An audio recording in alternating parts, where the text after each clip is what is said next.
What's going on, guys? James and Bly Tech coming in here wanting to give you guys my unboxing of the Skullcandy Indy wireless earbuds. So once we open this up, you'll notice on the left side it will show a diagram of how to pair the earbuds in addition to showing you how to pause, play, skip tracks, and also higher and lower the volume.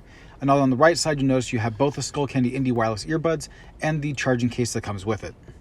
Now, once we take off the plastic covering, you'll immediately have access to both earbuds and the charging case. Now, one thing I gotta say I like about this, I do like the matte black look. It does look pretty nice. Let's take a look at one of the earbuds first. As you can see, it has a rubber tip. Now, there is two other sizes. There's one smaller and one larger, so if you need to find that perfect size, you should have no problems. There is an ear hook as well, so when you put it in your ear, you should have a pretty good fit and it shouldn't fall out at all.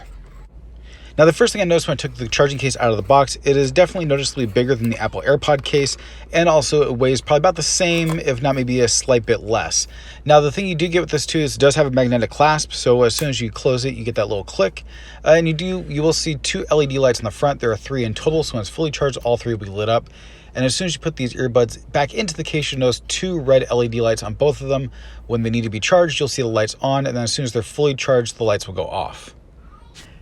Now, underneath this plastic piece where the earbuds and the case are being held, you'll find the user guide in addition to a small Ziploc bag that is holding the earbud sizes and the charging cable for the case.